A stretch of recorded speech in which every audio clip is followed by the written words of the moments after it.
took it and decided to make a fake reality show in a fake show that is as real as the fake people would want to make it. If that makes any sense. But I guess no. No, hey, you tell him it made sense. So he's a guest here. He was on the Tonight Show yesterday. Woo. Joining us now, a man I am equal parts wildly jealous of and creatively inspired by. Put your hands together for director, actor, writer, and jack of all trades, Benny Safdie. How's it going? It's good to see you. Good to see you too. Thank you. So you were on the Tonight Show yesterday. Yes, I was. That was fun. This is the same. Well, this is the afternoon show, right? I see. That's how he does it. Look at that. Look at his mind turning. Look at it. What? No, that was really good. You wore bright silver. You were painted head to toe in silver. Was I? To be on the Tonight Show. I was, yes. Do you like attention? Well, it was more, I wanted to see, it was almost like a, my mission statement, if you will people take me seriously if I look like that? Mm-hmm. And the goal was to see if we could just do the interview normally, dressed head to toe in silver. And do you think you did it normally? I believe I did. I fully forgot towards the end of the segment that I was silver. That was the strangest part, because in the clip I saw, it's unaddressed. Completely unaddressed. We addressed it in the beginning because the idea was I did do it. I was out in Rockefeller Center and I was performing for people. Nobody gave me any money, but I got a lot of photos taken with me, and that was great. And so I figured afterwards I might as well go on to the Tonight Show, you know? That's cool. Yeah. I love the curse, by the way. Thank you. It's really great. And I can tell all the people here love it too. Wow, hundreds of people loved it. Now, I can't even see back there. So here's what I was thinking about when I was watching The Curse, because I know you really like reality TV. Love it. And I was struck. I have a hard time saying love it now. No, it's because it's on the screen. I know. I see it. It's just, here's the thing. You don't understand how often the phrase "love it" is just used in life, because you're not constantly hearing your name and turning. Maybe that's why I do all this. Probably. Do you like attention? Oh, come on. But here's what I was thinking about when I was watching The Curse, because you and Nathan Fielder, actually, you really do this.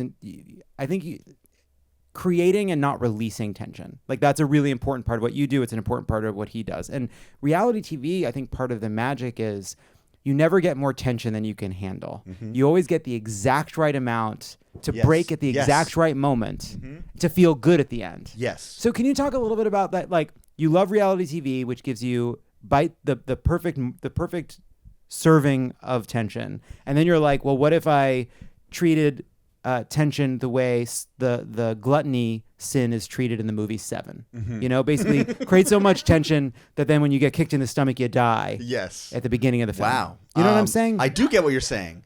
And I think what it is there's a meditative quality to reality television that I really loved. You know, specifically HGTV, I became really obsessed with it. So I would see like backsplashes, and it would get me very like you'd see them. It was very aspirational. It spoke to the inner like idea of the American dream, you know. And as you're going through it, but then what's also interesting is you have a lot of shows where the people on them hate each other, and they're trying as hard as possible to pretend like they like each other, but they're not the best actors, you know, that's not their job. Yeah. So you see that come through. So that was part of it, was like, okay, what's the reality in that, which isn't real, but what is the reality in that? And then we took it and decided to make a fake reality show in a fake show that is as real as the fake people would want to make it. If that makes any sense. But I guess no. No, hey, you tell him it made sense. So he's a guest here. He was on the Tonight Show yesterday. So essentially, I guess there's something also about that feeling of just like that. I don't know. It's weird because I'm not going out of my way to make tension, but I'm by nature an anxious person. Mm-hmm. And if you, thank you, OCD, all that stuff. I think if you're hyper in that place, you can't help but be anxious because all you're thinking about is the 500,000 things that are around you in a specific time. And then if you go about to show that to somebody else, that will then transfer the anxiety onto the viewer. But to me, it's not anxious. So it's not like I'm going out of my way to do anything like that. And then when Nathan and I are together, we're both anxious people. So it's like times two coming at it from different directions. So yeah, you are both pretty anxious, huh? yeah, but we have fun together. See, that's where it all started. We just wanted to be friends, or we mutually liked each other's stuff, and then a friendship came, and then the show came out of that. But specifically with the show, we liked to the pacing of it was very important. There were episodes of Columbo that we would really watch. He sent me one where Columbo kind of walks down a hallway and dials a phone number on a rotary phone, waits for the dial tone to ring, and then answers. There's a lot of pacing things that you could do before that we're like, oh, why can't you just do that now? And I think that's maybe what you're feeling is living in a moment for so long, even though you know what's going to happen, or you feel like you know what's going to happen. You don't know when that moment's going to end, and that can feel like it's doing something to your brain. Yeah. Well, no, it is. It does. That's funny because it does have like an old-fashioned pacing, just these long shots that hang for a really long time. And what I was thinking about when I saw you head to toe in silver, I thought, this is a person thinking about how to break through.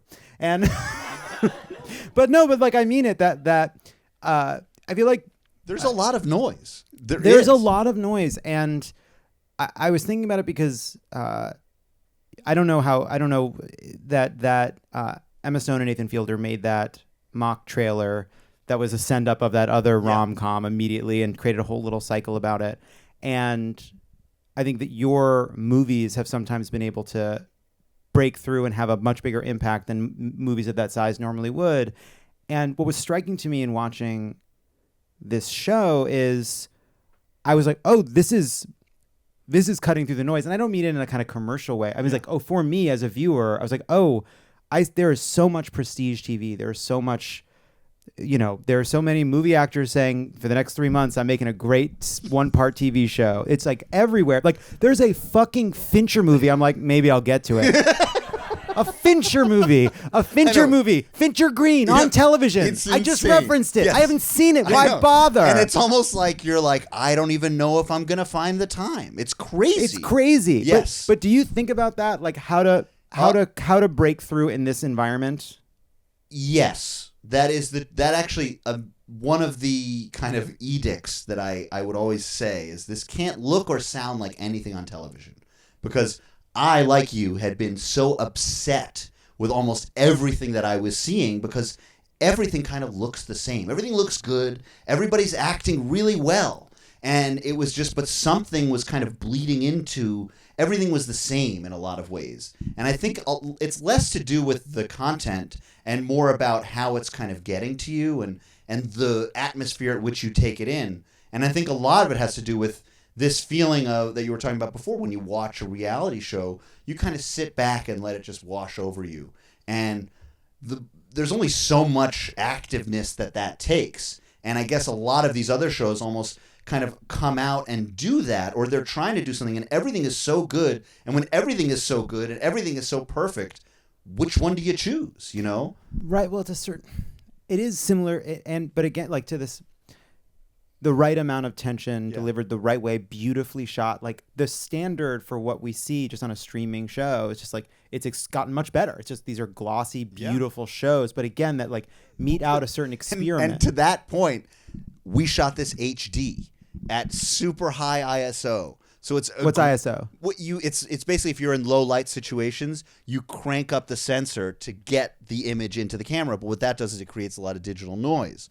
So by shooting at HD with this high ISO, the image looks crazy, and it's aggressively digital, and it's beautiful, but it's crummy at the same time. And that shouldn't be on your television set. There's no reason that should be on your television set. So much so that it was so hard to get Showtime to agree to let it be on their television set, because they're like, it's gotta be 4K. And we're like, it is 4K. And they're like, well, how did you shoot it? And we're like, it doesn't matter. Speaking of things that are crummy and yet still good, I want to talk about your costuming for the show. Can we put the costuming in general or Dougie? No, Dougie, your character. Okay. Can we put up a photo? I would describe Dougie's look as Chad Kroeger from Nickelback meets Howard Stern. Is that fair? Was that That's also very what fair. you were That's you going very for? fair. Yes. There's a little bit of Johnny Depp in there. There's also there's something about what I will say is when I put those rings on, and it wasn't until like 2 weeks in that I stopped having to look at the picture that told you which ones went on which hand. And once I put them on, though, it almost was like a medieval form of armor.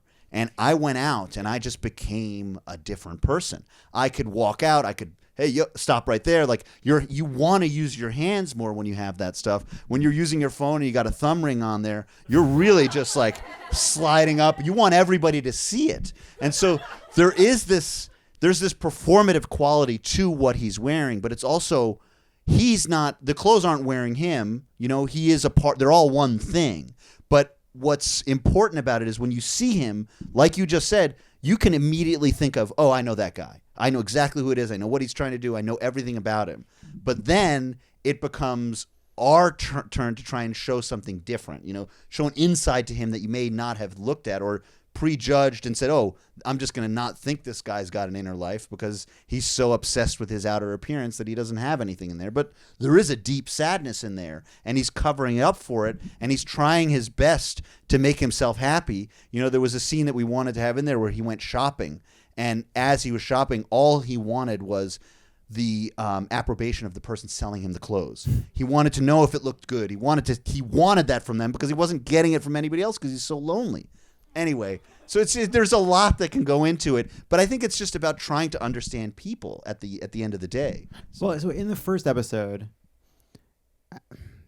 the Emma Stone and Nathan Fielder characters, they're basically trying to convince themselves and anyone that have listened that they're good people. Yes, we're good people, and there can be winners without losers. Yes, and they're trying to make a reality show that tells that lie. Can you just talk a little bit about like, is that what your takeaway is from when you're watching HGTV? That like, I get that that on reality shows couples are fighting, divorcing after whatever. Mm-hmm. But I think personally, like what interests me about it is what the lie of the show itself, regardless of the relationship between the two of them. Well, so then basically, as I was watching all of these shows, and you kind of they blend together at some point, and it wasn't until I saw the tagline for just HGTV in general that I thought, oh, okay. And I was watching the show. I was watching, like, it was one of these shows that doesn't even have a host. It's just a narrator. And it's just people going to different homes. That's awesome. And they're like, and then they went to this house, which was like, clearly they're not going to pick it. It's some crazy house that looks like a troll lives in it or something. And so they see that and they're like, oh, maybe we could put the kids' bed here. It's so dumb but fun, and you're loving it. But then it cuts to the commercial, and it's all these like nice fast animations about HGTV, and it says, if you don't like your neighborhood, change it. And I was just like, whoa, rewind. And I couldn't believe that it was actually advocating for what it was advocating for. Is it advocating for you moving to a different neighborhood, or is it advocating for changing the neighborhood in which you live? It's advocating for changing the neighborhood you can afford. And that's where I was like, that's crazy, because a lot of these places, like when we were trying to find the place to shoot, there's a lot of these major cities with a place just outside of it where the person can't quite afford to live in the city that they want to live in, so they'll go to this other place that isn't necessarily the city they chose, but they're going to renovate the house and they're going to build the place up so that they can live there and feel like they're living in the other place. But what does that do to that city? What does it do to that town? And none of that is talked about ever. So it was just like, okay, you're sitting watching these shows and that's there. It's all there for you to look at. So that was something that we wanted to kind of put into the show and look into as well, because is it possible to have a world where there's no losers? Like that's that, and you see it when it's like, and even it's like, I'll take it to my son's chess class, like when he goes to play in a chess tournament, and when he would win the the no score trophy, where you just kind of get the trophy. He even knows that he lost, you know, that he knows deep down, they gave me this trophy and it's meaningless to me. You know, yeah, I got a trophy, but I didn't win, you know. So. Yeah, when I was in camp, they had to really struggle to find things to put on the plaque for the little soft gay kids. I remember one boy got most improved : nature. Wait. Most improved : nature. Wow. He just liked to go play with the turtles. Oh, but it wasn't his nature. It was No, actual like nature. like you would get plaudits for your successes So in, funny. in various sports. I don't know why this popped in my head. There's an amazing book by, I think it's Ezra Jack Keats, called Pet Show. Do you know this book? No. Anyway, it's he's a great children's writer, but it's all about Pet Show. And there's this one kid who wants to bring his cat. The cat runs away, and he's got to come up with a pet. And this is an example where there are no losers. So this is maybe a nice thing to hear. Good news for once. So this poor kid doesn't have his cat, can't win. He can't go to the pet show because he doesn't have a pet. So he decides, quick thinking, he shows up with a jar. And they say, well, what's your pet's name? And he says, like, Bob. And they said, okay, and what is it? He goes, he's a germ. And they look in the jar. It's an empty jar. And he says he's got a pet germ. And then they huddle together and they give him a prize for the world's quietest pet. And he gets the prize. That's sweet. It was MRSA. It was MRSA. It was. But it was definitely, yeah, I hope it's not that, because that one's got a high death rate. That's what I'm saying. Yeah, so he didn't open the jar, though. Yeah, so that's good. He didn't open it. And then on top of that, there was an older woman who comes in at the same time, and the cat happened to be standing next to her, and she got the prize for the cat that he didn't get. Anyway, there's actually a lot you can learn from kids' books, you know. And they're so short. They are so short. Hey, so what if that lady really could talk to Robin Williams' ghost? Wait. Oh, I know what you're talking about. Yes. Love is one. Yeah. Yes. I don't know. That'd be cool. You wanted to be friends with Nathan Fielder? Yes. You watched that show and you thought, that's a person I want to have lunch with. That is exactly what I thought. That's cool. What it was is so I'd seen his show. I loved the show. And it was kind of just, there was so many things that I was watching on it that I felt like a deep connection to. And it wasn't really until I saw there were all these ads that were for the Blacklist. And he was like on the cover of these magazines. And they were everywhere. And for some reason, they bothered me. Not dissimilar to the thing you brought up earlier. Mm-hmm. It just bothered me. I couldn't quite verbalize it. And then next thing I know, I saw an ad on the subway for Nathan For You. And it was almost a one-to-one of this same ad. And I was just like, what are the chances that this guy also is bothered by this thing? And so it was just like, so it just further cemented in my head that we would get along in some way. And then he had seen one of the movies, and then we met and we kind of just got along. And when I was in LA the next time, I'm like, you know what, I'll reach out to Nathan and see, like, have some dinner. And it was really just like two adults trying to become friends, which is it's weird, you know. No, it's hard to do. It's hard to do because it's a very vulnerable place to be, because putting yourself out there and like getting rejected for no reason, because it's like, you got friends, you don't need any more. But so right, it's almost like the opposite. Like if you get rejected during a date, it's like, oh, they don't find me physically attractive, and that can be painful. Yes. But if you're getting rejected from a friendship, that is horrific. It sucks. But if you're getting rejected from a friendship, it's like, no, this is about the core of you. Yes, I didn't even think about it. I probably wouldn't have even asked if I had thought about that. You're right. If I'm like, okay, let's be friends, and they take a good long look through you, and they see everything, and they're just like, that's disgusting. I don't want anything to do with that. You're right. That could give you a huge panic attack. Is there? There's something also, I've watched the first episode and I'm excited to watch more. But what I feel when I'm watching episode 2, you learn a lot more about Dougie. Can't wait to find out. Yeah. But that you don't like LA people. You and Nathan don't. This is about LA people. This is about LA people. Like just sort of like LA. These are LA types. You know what I mean? Like just like, or New York types too. But like kind of like, it's a little bit of this is a show about people making a show, but your people making a show. Yes. Who have met people who make shows that you don't like. Yes. It's interesting because the meta quality didn't quite hit until I've seen it out in the world. You know, the fact that we all went down to this area, shot on location. The three of us are there making this show and then making another show within the show. It's like there is a lot that you could unpack about it, but it is truly fictionalized, written, and it was just, we didn't want it to feel that way. So that's why we shot it this way, and it's why all these things are done to kind of confuse you in a lot of ways, to just feel it, you know, and then once you feel it, you can't shake it. So, well, I think it's great. Everybody should watch The Curse. Thank you so much, Benny. Thank you for having me. This was so much fun. Benny Safdie, everybody. Thank you.